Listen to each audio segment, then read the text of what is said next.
அனைவருக்கும் வணக்கம்.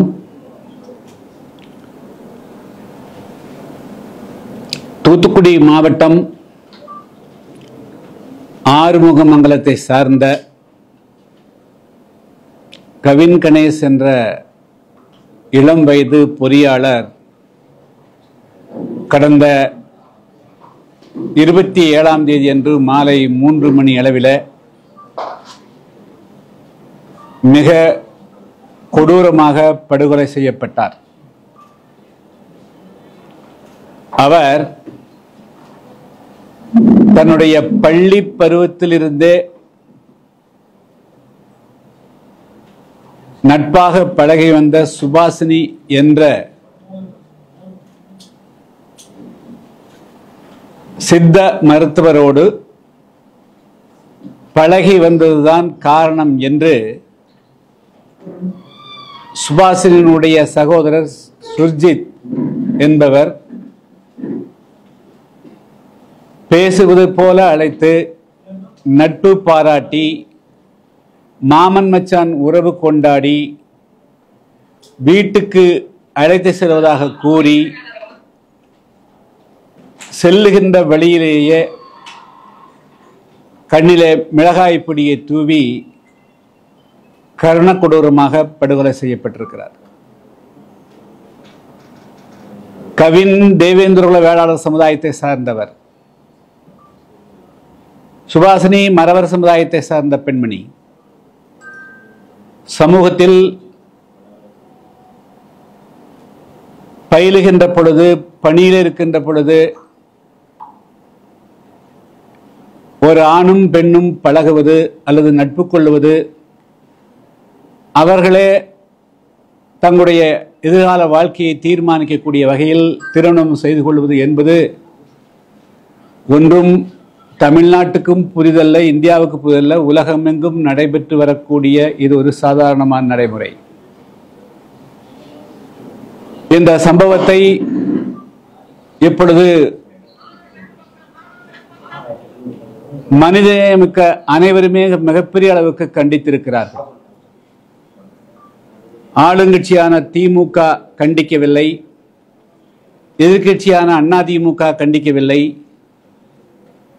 பிஜேபியினுடைய மாநில தலைவர் வீட்டுக்கு சென்றாரே தவிர இது போன்ற கொலை தவறானது என்று வெளிப்படையாக கண்டிக்க முன்வரவில்லை. இப்பொழுது தமிழ்நாடெங்கும் தாண்டி இந்தியாவெங்கும் உலகெங்கும் படித்த இளைஞர்கள் மத்தியில், முற்போக்கான சிந்தனை கொண்டவர்கள் மத்தியில், மனிதநேயமிக்கவர்கள் மத்தியில் மிகப்பெரிய அளவிற்கு இது ஒரு பாதிப்பை உண்டாக்கி இருக்கிறது. கவின் என்ற இளைஞர் என்ன குற்றம் செய்ததற்காக இவர் கொலை செய்யப்பட்டார் என்பதுதான் மிகப்பெரிய கேள்வியாகும். இது ஒரு நாகரிக சமுதாயத்தில் இது போன்ற ஒரு சம்பவம் நடந்திருக்க கூடாது, நடைபெறவும் கூடாது. 2011 முதல் 16 வரையிலும் நான் சட்டமன்ற உறுப்பினராக இருந்த நேரத்தில் அப்பொழுது தர்மபுரியை சேர்ந்த திவ்யா இளவரசன் என்ற 2 கல்லூரி மாணவர்கள் திருமணம் செய்து கொண்ட போது அவர்களிலே அந்த இளவரசன் மிக கொடூரமாக கொலை செய்யப்பட்டார். அதே போல கோகல்ராஜ் என்ற என்ஜினியர் கொலை செய்யப்பட்டார். அந்த சம்பவங்களின் போது நான் சட்டமன்ற உறுப்பினராக சட்டமன்றத்தில் இதுபோன்று ஏழை மக்கள், எளிய மக்கள், விளிம்பு நிலை மக்கள் படித்து முதல் தலைமுறையாக வருகிறார்கள். அவர்களுடைய அந்த முன்னேற்றத்தை தாங்கிக் கொள்ள முடியாமல் வேறு வேறு காரணங்களை சொல்லி அவர்கள் படுகொலை செய்யப்படுவதை தடுத்து நிறுத்தக்கூடிய வகையில் இதுபோல சாதி மாறி அல்லது மதம் மாறி அல்லது இனம் மாறி திருமணம் செய்து கொள்ளக்கூடியவர்களுக்கு உரிய பாதுகாப்பு வழங்கக்கூடிய வகையில், அதை தடுத்து நிறுத்தக்கூடிய வகையில் ஒரு சட்டம் இயற்ற வேண்டும் என்று 2015ஆம் ஆண்டே சட்டமன்றத்தில் பேசியிருக்கிறேன். அன்று தமிழ்நாட்டினுடைய காவல்துறைக்கு பொறுப்பாளராக மாண்புமிகு ஓ பன்னீர்செல்வம் அவர்கள் இருந்தார்கள். ஆனால் அதுக்கு ஒரு முக்கியத்துவம் கொடுக்கவில்லை. அதனுடைய விளைவுகள் இப்பொழுது சாதாரணமாக இளைஞர்களை வாழை மரத்தை வெட்டுவதைப் போல, ஆடு மாடுகளை வெட்டுவது போல வெட்டி போகக்கூடிய ஒரு மோசமான நிலை உருவாயிருக்கிறது. இது தேவேந்திர வேளாளர் மத்தியில் மட்டுமல்ல, தமிழ்நாடெங்கும் இந்தியாவெங்கும் மிகப்பெரிய அளவுக்கு ஏழை எளிய மக்கள் மத்தியில் மிகப்பெரிய கொந்தளிப்பை உருவாக்கி இருக்கிறார். இந்த சம்பவம் இத்தோடு முற்றுப்புள்ளி வைக்கப்பட வேண்டும். தமிழ்நாடு அரசு இதை தடுத்து நிறுத்துவதற்கு கடுமையான நடவடிக்கை எடுக்க வேண்டும். மனிதநேயமிக்கவர்கள், தமிழ் பற்று கொண்டவர்கள், தேசப்பற்று கொண்டவர்கள், பொதுவுடைமை பற்று கொண்டவர்கள் அனைவருமே இந்த சம்பவத்தை வெளிப்படையாக வீதிக்கு கண்டித்தால் தான் சரியாக இருக்க முடியும். ஆனால் தமிழ்நாட்டில் கடந்த சில தினங்களாக இந்த சம்பவத்தை கண்டிப்பதற்கு பதிலாக ஒரு குறிப்பிட்ட சில விரல்விட்டு எண்ணக்கூடிய ஆதரவு பெற்ற அமைப்புகள் பட்டவர்த்தனமாக சமூக வலைத்தளங்களில் இந்த கொலையை ஆதரித்து பதிவிடக்கூடிய நிகழ்வுகளையும் பார்க்கிறோம். இதை எப்படி தமிழ்நாட்டினுடைய காவல்துறை சைபர் கிரைம் அவர்கள் மீது வழக்கு பதிவு செய்யாமல் அது அவர்களையும் கைது செய்யாமல் இருக்கிறார்கள் என்று தெரியவில்லை. எனவே கடந்த 27ஆம் தேதிக்கு பிறகு கவின் படுகொலையை நியாயப்படுத்தி எந்தெந்த சமூக வலைத்தளங்களில் யாரெல்லாம் பதிவு செய்கிறார்களோ அவர்கள் அனைவரையும் உண்மையான முகவரியை கண்டு அறிந்து அவர்கள் அனைவரையுமே இந்த கொலை குற்றத்தில் ஈடுபட்டவர்களோடு அவர்களையும் குற்றவாளிகளாக சேர்த்து விசாரணை மேற்கொள்ளப்பட வேண்டும் என்பதுதான் என்னுடைய மிக முக்கியமான வேண்டுகோளாகும். கொலையும் செய்துவிட்டு சமூக வலைத்தளங்கள் அல்லது வேறு ஏதாவது யாராவது ஒரு பொதுநலமா இருக்கக்கூடியவர்கள் விமர்சனம் செய்கின்ற பொழுது, இப்பொழுது இந்த பரிதாபங்கள் என்று ஒரு சமூக வலைத்தளத்தில் கோபி சுதாகர் 2 பேரும் அவர்கள் யார் எந்த சாதியையும் குறிப்பிடவில்லை. பொதுவாக மிளகாப்பொடியை தூவியது வீரமா என்று கேட்டார்கள். ஒரு ஆணும் பெண்ணும் திருமணம் செய்து கொண்டது தவறா அல்லது முற்பட்டது தவறா என்று கேள்வி கேட்டு அவர்களுடைய பாணியிலே அவர்கள் விமர்சனம் செய்திருக்கிறார்கள். ஆனால் அவர்களை மிரட்டுகிறார்கள். நடிகை கஸ்தூரியை மிரட்டுகிறார்கள். யாரெல்லாம் இந்த சம்பவத்தை கண்டிக்கிறார்களோ அவர்களை எல்லாம் வெளிப்படையாக கண்டிக்கக்கூடிய அளவுக்கு ஒரு மோசமானதும் அவர்களை கண்டிப்பதல்ல, அவர்களை எல்லாம் அச்சுறுத்தக்கூடிய ஒரு போக்கு இருக்கிறது. இது எங்கே போய் முடிய போகிறது?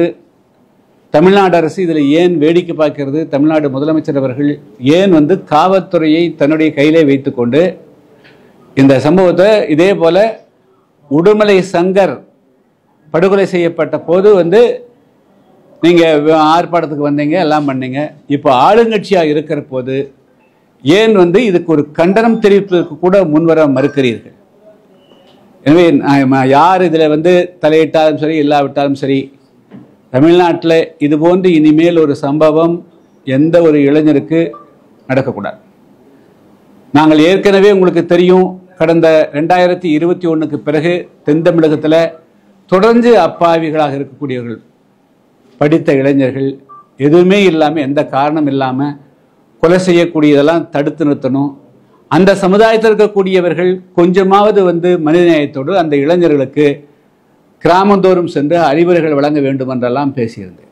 ஆனால் 30 வழக்கறிஞர், கோயம்புத்தூரில் இருக்கக்கூடிய வழக்கறிஞர் போய் ஒரு மீடியாவில் வந்ததுன்னா அவங்கள மிரட்டுறாங்க, உருட்டுறாங்க, அவங்களையும் வெட்டி போடும் குத்தி போடுனா அப்போ அவங்களுக்கு என்ன முத்திரை குத்துறது?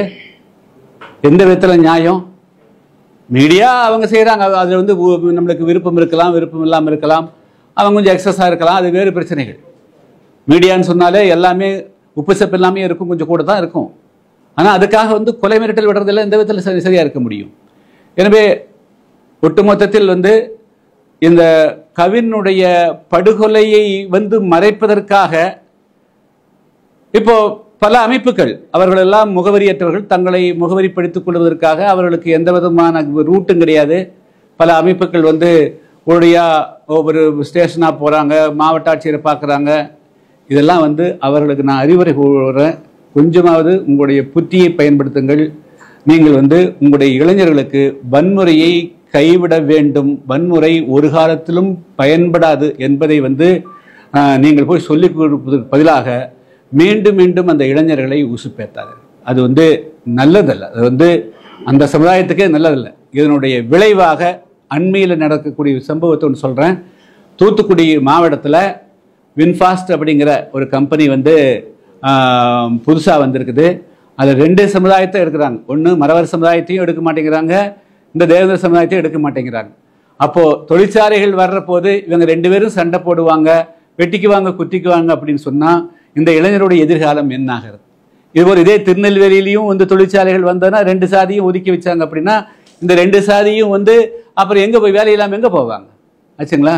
அதனால் இந்த மறவர் சமுதாயத்தை சார்ந்த அமைப்பு வச்சிருக்கக்கூடியவர்களுக்கு நான் ஓப்பனாக வேண்டுகோள் விடுக்கிறேன். ஆச்சா, நீங்கள் எல்லாத்தையும் வந்து மிரட்டி எல்லாம் வந்து தமிழ்நாட்டில் வந்து நீங்கள் அப்படியெல்லாம் ஒன்றும் செஞ்சிட முடியாது. அந்த மிரட்டுற துணியெல்லாம் கம்ப்ளீட்டாக விட்டுருங்க. நார்மலாங்க, நார்மல் ஹியூமன் பீயிங்காங்க, மனிதநேயத்தோடு நடந்துக்குங்க. உங்களுடைய இளைஞர்கள் வந்து தவறு செய்தால் ஊராக போய் அந்த இளைஞர்களை திருத்துங்க. ஆச்சா, நாங்கள் வந்து எங்களுடைய பணியை நாங்கள் வந்து கிராமத்தில் வந்து அதே மாதிரி வந்து நாங்கள் எல்லாம் சொல்லிட்டு தான் இருக்கிறோம், ஆரம்பத்துலேருந்தே சொல்லிட்டு தான் இருக்கிறோம். அதனால் எந்த இடத்துல பள்ளி மாணவர்கள் சேரன்மா தேவியில் ஒரு யாதவ சமுதாயத்தை சேர்ந்த ஒரு 16 வயசு பையன் ஒரு இன்ஸ்டாகிராமில் ஒரு மெசேஜ் அனுப்பிச்சதுக்காக உடனடியாக அறுவாள் எடுத்துகிட்டு போய் வெட்டுறாங்க, 17 வருஷம் போய் வெட்டுறான். இதெல்லாம் எங்கேருந்து வருது ஆச்சுங்களா? அப்போ என்ன சொல்கிறது? ஸோ அதே போல் வந்து நம்ம 4 நேரில் என்ன நடந்தது? அதே போல் பாளையங்கோட்டையில் ஒரு பள்ளியில் இருக்கக்கூடியது என்ன நடக்குது? ஏன் வந்து ஒரு குறிப்பிட்ட சமுதாயத்தை சார்ந்த இளைஞர்கள் இது போல் வந்து வன்முறை ஏதோ தங்களுடைய பிறப்பினுடைய உரிமை போல வந்து கடைப்பிடிக்கிறார்கள்? இது வந்து ஒரு நாகரிக சமுதாயத்துக்கு உதவுமா? ஒரு சட்டம் சரியாக இருந்து கடைப்பிடிக்க ஆரம்பித்தால் அதனுடைய பாதிப்புகளை இவர் முழுமையாக தாங்க முடியுமா? அதனால் நான் அவர்களுக்கு வைக்கக்கூடிய வேண்டுகோள், இந்த வழக்கறிஞராக இருக்கக்கூடியவங்க, அதே போல் அமைப்பு வச்சிருக்கிறவங்க, அரசியல்வாதிகள் எல்லோருமே முதல்ல அந்த கிராமங்களுக்கு போய் வந்து வன்முறையை கைவிடுங்கள், ஆயுதங்கள் வந்து எந்த விதத்திலும் உதவாது என்பதை வந்து அவர்கள் சொல்லணும். அந்த அவர்களுக்கு வந்து அறிவுரை சொல்லணும். எந்த காலத்திலும் வீரம் என்பது வேறு, ரவுடித்தனம் என்பது வேறு, காலித்தனம் என்பது வேறு, 2க்கும் நிறைய வித்தியாசம் இருக்குது. அதனால் கொலை செய்து ஒரு சமுதாயத்தை அடக்கி விடலாம், ஒடுக்கி விடலாம், அழித்து விடலாங்கிறது வந்து அது வந்து தவறான எண்ணம். அது வந்து யாருக்கும் பலன் தராது. சிலப்பதிகாரத்திலிருந்து கொலை, கற்பழிப்பு, பொய் சொல்லாமை, இதுதான் வந்து எல்லா இலக்கியங்களும் வலியுறுத்தியிருக்கிறது. தமிழ் பேசினா பத்தாது, தமிழர்னு சொன்னால் பத்தாது. நம்ம தமிழ் பண்பாடு, நம்மோடு பிறந்த எல்லாருமே தமிழ் மொழி பேசக்கூடிய இடத்திலே இது போன்ற ஒரு பகை உணர்வை தொடர்ந்து வளர்த்து கொண்டு போவது நம்முடைய தமிழ் சமுதாயம் வேறு எங்காவது போய் முடிஞ்சிடும். அதனால் வந்து எல்லாரும் வந்து அங்கங்கே இளைஞர்களுக்கு வந்து பள்ளியில், கல்லூரியில் வந்து அறிவுரை சொல்லணும். எப்படி வந்து பள்ளி மாணவன் வந்து எப்படி அறுவாள் எடுத்துகிட்டு போகிறது, அதுக்கு எப்படி பெற்றோர் அனுமதிக்கிறது? அதனால் இது வந்து ஒரு சமூக பிரச்சனையாக இருக்குது, தனிநபர் பிரச்சனை இல்லை. யாரோ ஒருத்தன் வந்து கவினை வெட்டிட்டான், யாரோ ஒரு வெட்டிட்டான், யாரோ ஒருத்தர் பண்ணிட்டாங்கிறதில்ல. ஒட்டுமொத்தமாக உள்ளுக்குள்ளே வந்து ஒரு சமூகத்துக்குள்ளேயே வந்து தங்களுடைய மீறி யார் பேசினாலும் அவனை வெட்டு குத்து அப்படிங்கிறது அது நல்ல ஒரு வளர்ச்சி பெற வேண்டிய நாகரிக சமுதாயத்துக்கு உதவாது. எனவே தான் நாங்கள் வந்து இந்த சம்பவத்தை கண்டிக்கக்கூடிய வகையில் தமிழ்நாடெங்கும் தொடர்ச்சியாக அனைத்து ஒன்றிய அளவில் பேரணிகளும் ஆர்ப்பாட்டங்களும் நடத்துவதற்கு முடிவு செய்து முதற்கட்டமாக ஆகஸ்ட் மாதம் 17ஆம் தேதி அன்று திருச்சியில் எனது தலைமையில் ஒரு முதற்கட்ட ஆர்ப்பாட்டம் இந்த சம்பவத்தை கண்டித்து, அதே போல் இந்த பாதுகாப்பு கொடுக்கக்கூடிய வகையில் மத்திய மாநில அரசுகள் நடவடிக்கை, குறிப்பாக மாநில அரசு முழுமையாக, நேர்மையாக, வெளிப்படையாக தேர்தலுக்காக ஒரு சாதியை ஊக்குவிக்கிற மாதிரி, அல்லது இதை கண்டித்தால் அந்த சாதி கோவிச்சுக்கும், அதை கண்டித்தால் இந்த சாதி கோவிச்சுக்கும் அப்படிங்களாம அரசு வந்து நடுநிலைமையோடு நடந்துக்கணும். இன்னைக்கு வரலும் இன்று இருக்கக்கூடிய திமுக அரசு நடுநிலையோடு நடந்து கொள்ளவில்லை என்பதை நான் வெளிப்படையாக சொல்லிக்கொள்ள விரும்புகிறேன்.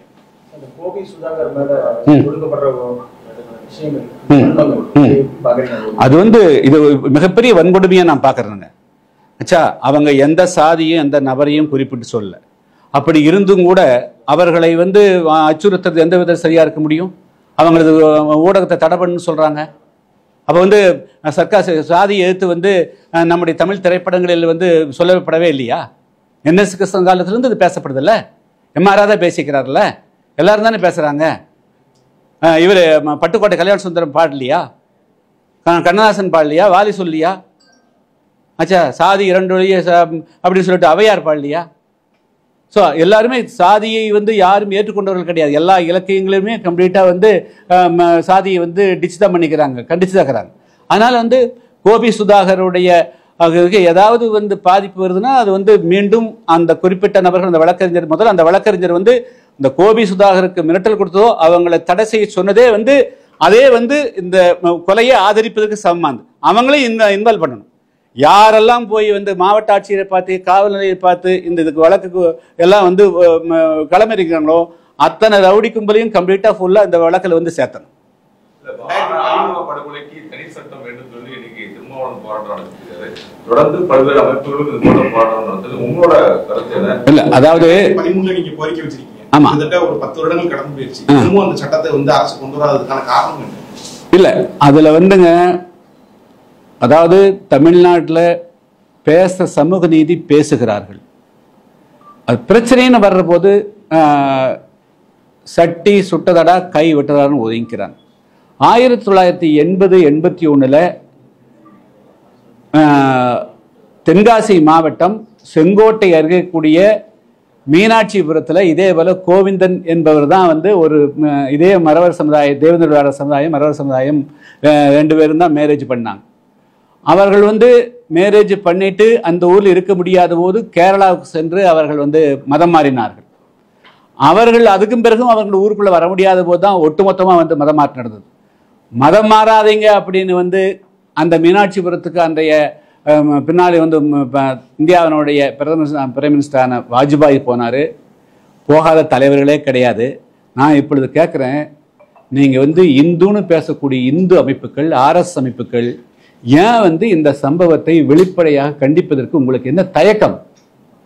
நீங்க வந்து பெரிய அரசியல் கட்சிகள், பெரிய அமைப்புகள் இது போற காலகட்டங்களில் மௌனம் சாதிப்பது தான் இந்த வன்முறைகள் அதிகரிக்கிறதுக்கு காரணம். ஆச்சா, இதுல என்ன வந்து ஓட்டு போயிட போகுது? அப்போ தேவேந்திரோட வேளாளருக்கு, ஆதிராவிடர் நிலைக்கூடிய பறையருக்கு, அது வேறு யாதவ சமுதாயத்துக்கு அல்லது வந்து ரெட்டியார் சமுதாயத்துக்கு, வேற சமுதாயங்களுக்கெல்லாம் ஓட்டே கிடையாதா? எல்லாரும் பாதிக்கப்படுற போது எல்லோருக்குமாக வந்து இந்த அரசு நிற்கணும்ல.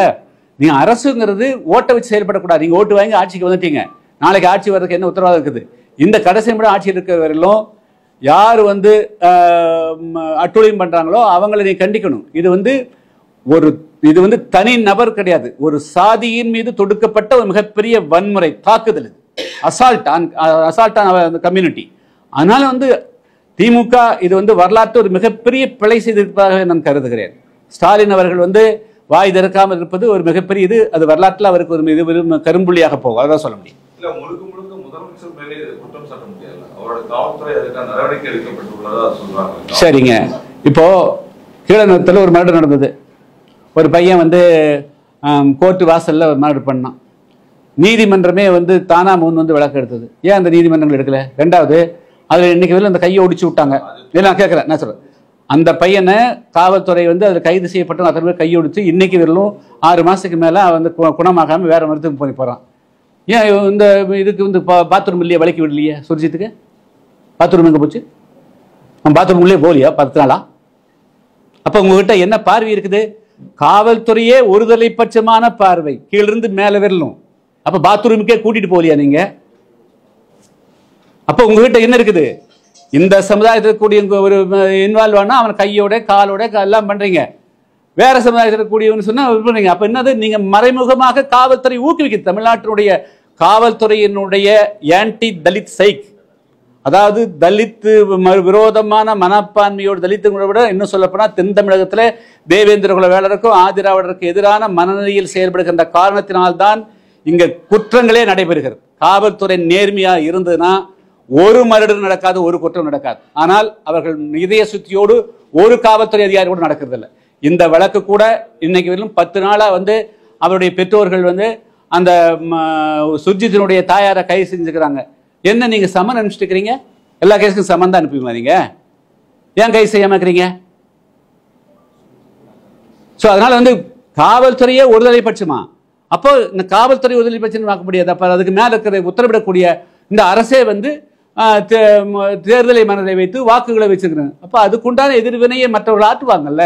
நீங்க வந்து இந்த மாதிரி ஒருதலை பட்சி வந்து அவங்க ஓட்டு போயிருந்துச்சுன்னா அதுக்கு எதிர்வினை ஆற்றுறதுக்கு தேர்தல் வேளாளர் ஆர்கனைஸ் ஆவாங்கல்ல.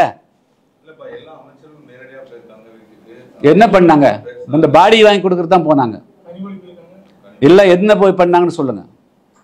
என்ன பேசுங்க? ஏன் வந்து கட்சியிலிருந்து ஏன் ஒரு கண்டன அறிக்கை வரவில்லை? அதுதான் எங்களுடைய கேள்வி. அவர்கள் என்னை கண்டிச்சாங்களா? அனுதாப கையை பிடிச்சிருக்கிறது எல்லாரும் தான் எல்லா வீட்டுக்கு போனாலும் அது ஏன் கனிமொழி கொடுக்குறாங்க? ஏன் அவர் ஸ்டாலினுக்கு அது ஏங்க கனிமொழி இதுக்கு மட்டும் கனிமொழி எனக்கு பலியிடாக்குறீங்க? முதலமைச்சருக்கு என்னாச்சு? நீங்க வந்து அஜித் குமாருக்கு வந்து நீங்க போடுறீங்கல்ல, ஏன் வந்து கவினுக்கு நீ போட முடிய மாட்டேங்குது? சரி, அதே இவங்கிட்ட பேசல. யார்கிட்ட? எப்போ? ஏங்க தூத்துக்குடி வந்து ஏங்க தூத்துக்குடி வந்தா வீட்டுக்கு போயிருக்கலாம்ல? தூத்துக்குடி வந்தா முதலமைச்சர் ஏன் வீட்டுக்கு போகக்கூடாது? இன்னும் அந்த பையன் ஒன்றும் குற்றம் பண்ணலையே. அவங்களுக்கு கூட 27 வயசு. அவங்களுடைய வேதனை இன்னைக்கு தெரியாது அவங்களுக்கு. வந்து நாளாக நாளாக ஒவ்வொரு நாளும் அந்த பையன் நினைச்சு அந்த சந்திரசேகரன் தமிழ்ச்செல்வி எவ்வளவு பெரிய வேதனைப்பட வேண்டியிருக்கும் ஆச்சுங்களா? இந்த ஒட்டுமொத்த சமுதாயமே இன்னைக்கு தேவேந்திர இந்த உலகெங்க இருக்கக்கூடிய தேவேந்திர சமுதாயம் அவ்வளவு பெரிய கொந்தடிச்சிருக்கிறாங்க, அவ்வளவு பெரிய பாதிப்போடு இருக்கிறாங்க. ஆனா இதையெல்லாம் மறைக்கிறதுக்காக வந்து ஒரு சாதாரண ஒரு மீடியாவில் வந்தால் மிரட்டுற உருட்டுறதெல்லாம் அவங்க வச்சுக்கூடாது. அது வந்து தவறு. நீங்கள் வந்து இந்த வழக்கறிஞராக கூடியவங்க, கொஞ்சம் அமைப்புகள் வச்சுக்கிறவங்க, இந்த போக்கெல்லாம் தயவு வந்து விட்டுருங்க. உங்களுடைய இளைஞர்களுக்கு போய் வன்முறையை கைவிடுவதற்கு நீங்கள் வந்து அறிவுரை சொல்லுங்களா தான் என்னுடைய வேண்டும். இங்க பாருங்க, அதாவது எந்த சட்டத்தையும் செயல்படுத்துவது கடைசியில் வந்து சில அதிகாரிகள் நேர்மையா இல்லை, ஆட்சியாளர்கள் சரியா இல்லை. ஆட்சியாளர் சரியில்லை. ஆட்சியாளர்கள் இதுல வந்து ஒட்டுமொத்தமா நான் எத்தனை முறை உங்களுக்கு இதே தெரியும், அதுல ஒன்றும் சந்தேகம் இல்லை. நான் வந்து இன்னைக்கு இந்த மாதிரி இருக்கா நான் பேசுறேன். ஏற்கனவே கடந்த கீழநத்த படுகொலைக்கு வந்து நான் வந்து உங்க ஒரு பெரிய கூட்டம் போட்டோம்ல, அப்பயே 20க்கும் 30க்கும் மேற்பட்ட இளைஞர்கள் படுகொலை ஆனாங்கல்ல. அன்னையிலிருந்து தானே கத்திட்டு கிடக்குறான். நாங்கள் பேசுறோம் தடுத்துறதுன்னு சொல்றோம்ல. நினைச்சா தடுத்துறோம். ஏன் நாங்க தமிழ்நாட்டில் 32 மாவட்டம் இருக்குது. ஏன் இந்த மாவட்டத்தில் மட்டுமே, திருநெல்வேலி மட்டுமே இத்தனை மர்டர் நடக்குதுன்னா அதுக்கு ஏதாவது ஒரு சமூக காரணம் இருக்கணுமா இல்லையா? அதை அனலைஸ் பண்ணணுமில்ல, காவல்துறை அதை அனலைஸ் பண்ணணுமில்ல, அதுக்கு ரூட் காஸ் கண்டுபிடிக்கணுமில்ல. நீங்க இத்தனை ஐஏஎஸ் வச்சுக்கிறீங்க, பண்ண மாட்டேங்கிறீங்க. திமுக, அதிமுக, பாஜக மூன்றுமே இந்த படுகொலையை பெரிய அளவுல கண்டிக்கல. தலித்துக்கள் ஆதி திராவிடர்களுக்கு எதிரான மனநிலையில் இருக்கிறதா குற்றச்சாட்டு. இப்படிப்பட்ட அமைப்புகள் வாக்கு வங்கிக்காகவும் செயல்படுது, அதனாலதான் கண்டிக்கலங்கிற குற்றச்சாட்டையும் வைக்கிறீங்க. அவர்களோடு கூட்டணி வைக்க வேண்டிய தேவை என்ன இருக்கிறது? இல்ல, அதாவது இதையும் ஒன்றும் இணைக்க வேண்டாங்க ஆச்சுங்களா. தேர்தல்ங்கிறது பல்வேறு காரணங்களுடைய அடிப்படையில் அமையுது ஆச்சுங்களா. அது கொள்கைக்கு அது வந்து கொள்கை வச்சு அமையறதில்லை. ஆனால் அதுக்காக வந்து ஒரு கட்சி செய்கிற தவறுகளை எல்லாம் வந்து அப்படியே ஏற்றுக்கொள்ளக்கூடிய கூடாது. அது வந்து இப்போ கம்யூனிஸ்டுக்கும் திமுகவுக்கு என்ன சம்மந்தம் இருக்குது? காங்கிரஸுக்கும் திமுகவுக்கு என்ன சம்மந்தம் இருக்குது ஆச்சுங்களா?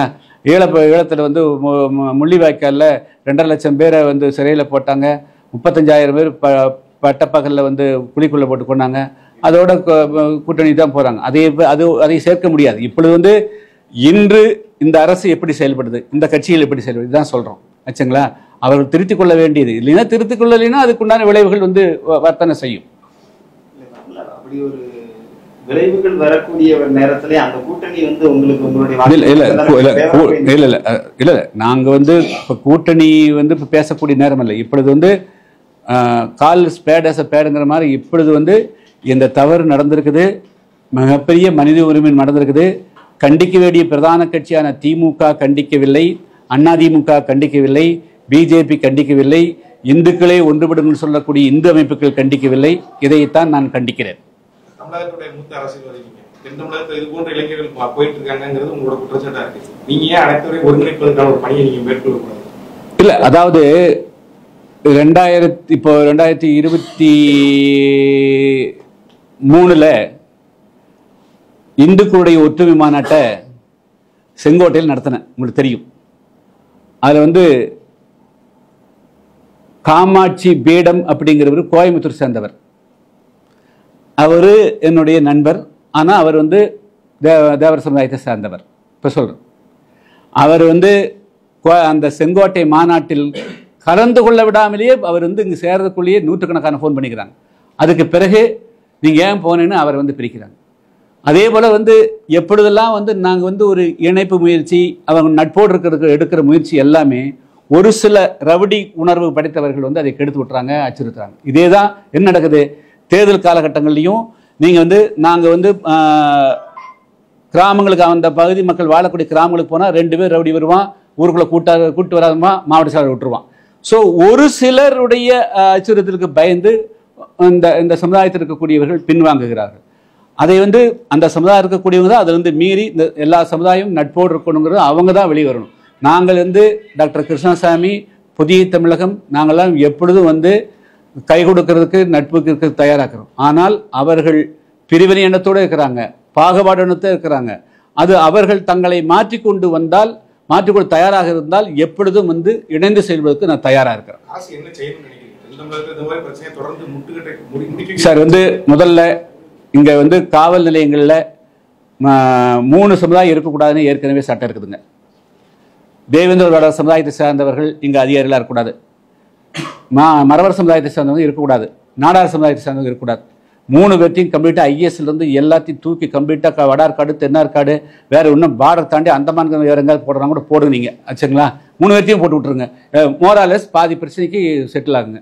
உங்களுக்கு தெரியும் 1997 சுந்தரலிங்கம் போக்குவரத்து பிரச்சனைக்கு பிறகு அந்த சட்டம் ரைஸ் பண்ண பிறகு பெரும்பாலான அதிகாரிகள் வந்து மாற்றப்பட்டார்கள். ஒரு 10 வருஷம் 15 வருஷம் ஃப்ரீயாக இருந்ததுங்க. இப்போ மீண்டும் வந்து எல்லாரும் கம்ப்ளீட்டாக வந்து உட்காந்துட்டாங்க. இன்னைக்கு வரலும் காசி பாண்டியனை மாற்ற மாட்டேங்கிறாங்க. காசி பாண்டியன் தான் கவினை கூப்பிட்டு எச்சரித்ததாக சொல்லப்படுகிறது. அப்போது உள்ளுக்குள்ளேயே வச்சுட்டு எப்படி வந்து நீங்கள் வந்து நேர்மையாக அந்த விசாரணை நடக்கணும்னு சொல்ல முடியும்? அவங்க அப்படி இல்லை இப்படின்னு இருக்கிற காசி பாண்டியனை மாற்றினா தானே அந்த விசாரணை சரியாக இருக்க முடியும். அதே போல் இன்ஸ்பெக்டர் வந்து உலக நாயகிங்கிறவங்க தேவர் சமுதாயம் சேர்ந்தவங்கிறாங்க. அந்த அம்மாவே இந்த விசாரணை போட்டு அந்த விசாரணை எந்த லட்சத்தில் போய் முடியும்? அதனால் இது நாட்டில் நல்லது நடக்கணும், நட்பாக இருக்கணும், அனைத்து சமுதாயம் ஒருங்கிணைந்து வாழணுங்கிறதா நம்ம நோக்கம். ஆனால் அதுக்கு வந்து அந்த சமுதாயத்தில் இருக்கக்கூடியவர்கள் தங்களை ஆயத்தப்படுத்திக் கொள்ள மறுக்கிறார்கள். அவங்க ஆயத்தப்படுத்திக் கொள்ளணும். நான் சண்டீரை எடுத்ததும் சரி, அல்லது வந்து கொம்பன் படத்தை எடுத்ததும் சரி, தமிழ்நாட்டில் இது போல வன்முறைகள் கூடாதுங்கிறதுக்காகத்தான் அருவாள் கலாச்சாரம். அன்னைக்கு வந்து 20-30 வருஷத்துக்கு மேலே எல்லாம் பண்ணோன்னு டாக்டர் கிருஷ்ணசாமி சினிமா படத்துக்கு கருத்து சுதந்திரக்கு எதிராக குரல் கொடுக்கலாமான்னு. அன்னைக்கு நான் வந்து சண்டீருக்கு எதிராக குரல் கொடுத்தது இது போன்று நடந்து விடக்கூடாது, இப்படியெல்லாம் இளைஞர்களை உசுப்பேற்றி விடக்கூடாது, வீரப்பரம்பரைன்னு உசுப்பேற்றக்கூடாது. அவர்கள் வீரமாக போக மாட்டான், வன்முறையாளர் தான் போவான், அருவாளை கையெடுத்து அவன் வாழ்க்கையை அழிஞ்சு போயிடும் அப்படிங்கிறாங்க, எச்சரித்தோம். ஆச்சுங்களா? அதே தான் கொம்பன் படத்துலையும் வந்து அந்த வன்முறையை வந்து அந்த ஆயுதம் அவங்க வன்முறை அவங்களுக்கு மட்டுமே சொந்தமாக அந்த மாதிரி காட்டாதீங்க, தவறானது, அந்த சமுதாயத்துக்கே இது கேடு விளைவிக்கிறது தான் நான் சொன்னோம். அதனால் நாங்கள் வந்து வெளிப்படைத்தன்மையோடு இந்த திருநெல்வேலி மாவட்டமோ ராமநாதபுரமோ தேனியோ இந்த பகுதியில் இருக்கக்கூடிய இந்த சமுதாயத்தை சார்ந்த இளைஞர்கள் ஆயுதத்தை விட்டுட்டு அருவாள் கலாச்சாரத்தை விட்டுட்டு அறிவை பயன்படுத்தக்கூடிய அறிவாயத்தை எடுங்கள், அருவாள் ஆயத்தை எடுக்கக்கூடாதுங்கிறது தான் என்னுடைய வேண்டுகோள். டாக்டர், இப்போ கிட்டத்தட்ட 7 மாசத்துல 32 கொலைகள் திருநெல்வேலி மாவட்டத்தில் மட்டும் நடந்தது. ஆனா இதுக்கு முக்கிய பங்கா இருக்கக்கூடியது இப்ப சமீபத்தில் பாத்தீங்கன்னா பாப்பாக்குடியில கூட அந்த சப் இன்ஸ்பெக்டர் ஓட நைட்டு போட்டு ஒரு அக்யூஸ்ட் அவங்க துப்பாக்கி.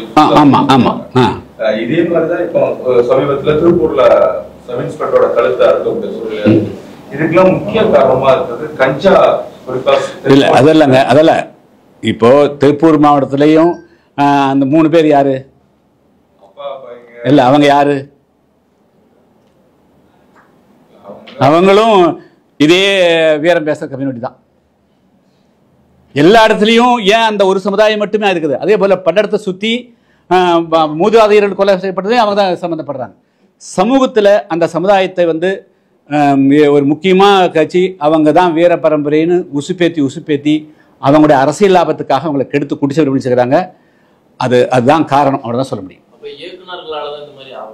இல்லை இயக்குநர்கள் என்ன சொல்ல, கட்சி அரசியல் கட்சிகள் இயக்குநர்கள் இன்னைக்கு வந்துக்கிறாங்க.